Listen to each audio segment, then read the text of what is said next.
YouTube, what up? Welcome to another edition of Wrestling with Watts, and I'm Watts. Today, we're definitely talking about that evolution, that WWE Evolution.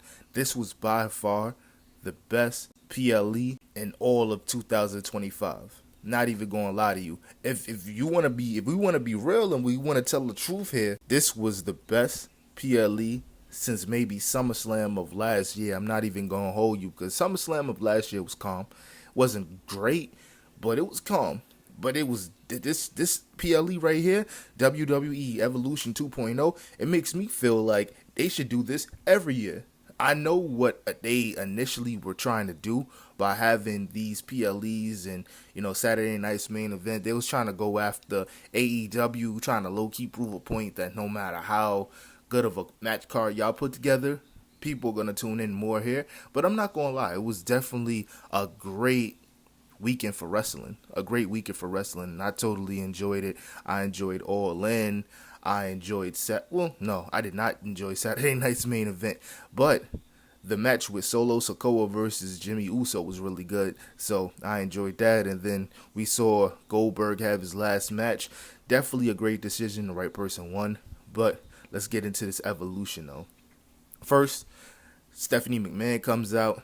She talks to Joe Tessitore, and then she basically talks about how hard it is to be a women's wrestler and the fact that no matter what, they always get put to the side due to the fact that the male wrestlers are usually the prevalent ones. So it's good to see an all-women's pay-per-view, and then they spoke about, I think, Evolution 2015 and how that trail blazed a lot of what's going on right now. And it was a really good pay-per-view in 2015 as well. So it's always good to hear about that. But let's get into it. Becky Lynch beats Bayley and Lyra Valkyria in a pretty solid match. I had an idea that it was either going to be Becky Lynch or Bayley that takes the W.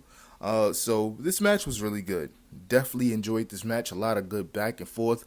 It got to a point where I didn't even really know who was going to win. Like, I had an idea of who was going to win, but I truly didn't know. I also had an idea. I thought that Lyra Valkyria was probably going to turn heel too. So there's that. But overall, really solid match. Very impressed. Lyra Valkyria, she definitely had another coming out party. She just continues to show how good of a wrestler she is. And I know that I give her slack on this channel, but it's mostly because of Triple H and his trash booking. So bear with me. Match 2. JC Jane versus Jordynne Grace. Now this right here, I thought this was a alley for Jordynne Grace to win the match, but that did not happen due to the fact that Blake Monroe turned on Jordynne Grace and was basically making a statement. If anybody's going to beat JC Jane for this title, it's going to be me. So this is going to be a feud that's going to last for a good month or so, and it's probably going to culminate at SummerSlam weekend at one of NXT's PLEs. So looking forward to it. I definitely feel like after this, Jordynne Grace should probably go to SmackDown because it's looking like that window of her winning the NXT title is closing. But also, they might just throw a curveball at us and give, like, she may get another opportunity at the NXT Women's Championship. But I feel like at this point, they should just send her straight to SmackDown. Let's continue. Roxanne Perez and Raquel Rodriguez, they retain their tag team titles in a great fatal four-way tag team match that consisted of Alexa Bliss and Charlotte Flair versus Sol Ruka and Zarya. We also saw the Kabuki Warriors in that match as well. So it was really good. Really good. I totally enjoyed this. This is definitely one of my favorite matches as well. It was a joyous occasion to finally see people cheering for Charlotte because, real spill, as much as we talk about how Charlotte is in the spotlight a lot, she's in the spotlight a lot for a reason. And I feel like that Tiffany Stratton versus Charlotte feud, they gave her a raw deal. People went over the line. People played with her personal life, and it wasn't right. So I'm just happy to see that Charlotte is actually having fun and not taking things too serious and just enjoying the fact that she's wrestling again. You know what I'm saying? And I'm happy that the crowd showed her love. So this was overall a great match as well. I enjoyed it. I already kind of had an idea that these two were going to retain. I have no problem with it. It was cool. I'll give this match a 4.5 out of 5. Why not? So next, we got Tiffany Stratton versus Trish Stratus. Now, I knew that Tiffany Stratton was going to win this match. It was good to see Trish. It's always good to see Trish wrestling because she's still cold.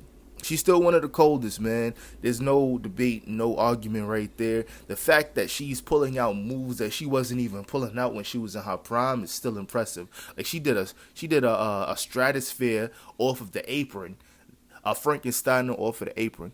Pretty impressive. I really like what I'm seeing from her. And she said, "Oh, when y'all done watching me or y'all don't want to see me no more, that's fine. I'll walk away gracefully." But nah, you got another year or so left. Come on, man. We got to see one more. We got to see one more, maybe two more, Trish. But Tiffany Stratton went over, and nobody was surprised here. Now it's time for Jade to take that title off of her. Let's move on.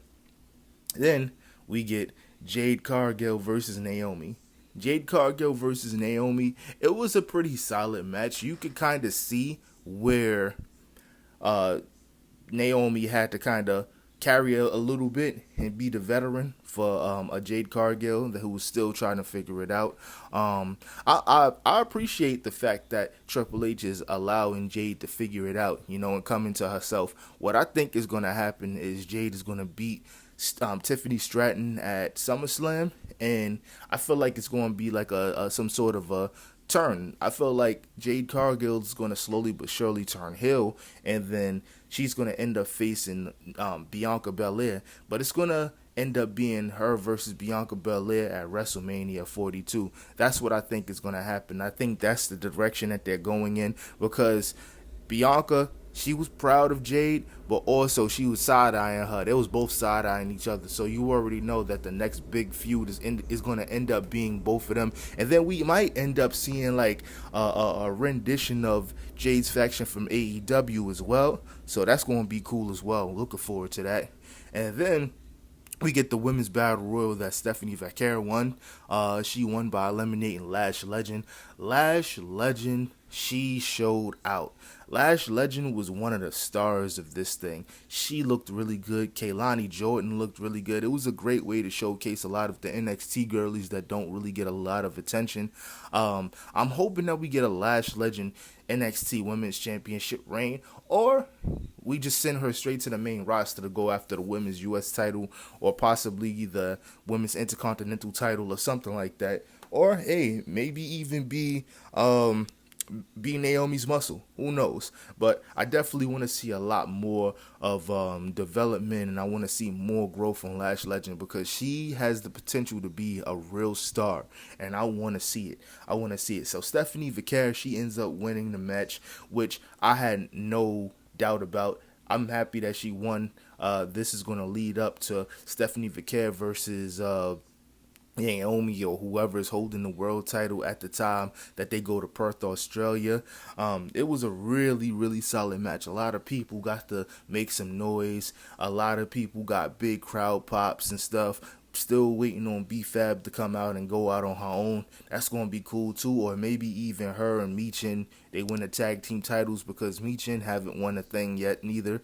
So it'll be cool to see that. Now we got main event time. And this right here, 5 out of 5 stars. Not even going to hold y'all. Not even going to hold y'all. This match right here with Rhea Ripley versus Io Sky, beautiful, beautiful. And Naomi cashing in was the icing on the cake. It was a calm back and forth for a good 15 minutes. And then all you hear, Naomi come out, she cash in. She hits Io Sky with the briefcase in much fashion, in the same way that Io Sky cashed in on Bianca Belair in that match between Bianca and, I think it was a triple threat. No, it wasn't a triple threat. It could have been.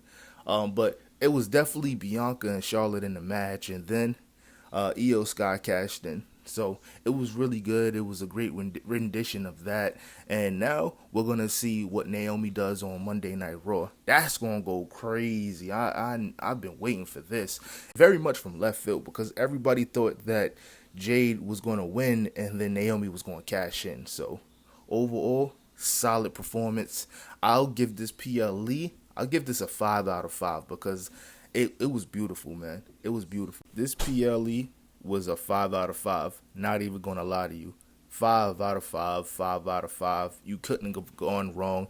It was beautiful. I'm happy to see it, and honestly, I definitely want to see more of this. I think that this should be a yearly thing. I'm not gonna lie. I think that this should be a yearly situation. No, every 10 years, every 3 years, every 5 years. Nah, this should be a yearly situation. This shows that these women really know how to go, and they've always known how to go, but they've been it's been a lot of stop and go. It's been a lot of stop and go. Definitely the best PLE of the year because not a lot of big tough acts to follow. You would think that it would have been WrestleMania, but nah, it's not WrestleMania. It was clearly this. But ladies and gentlemen, let me know what you guys think in the comments. I appreciate y'all. I'm out. Peace.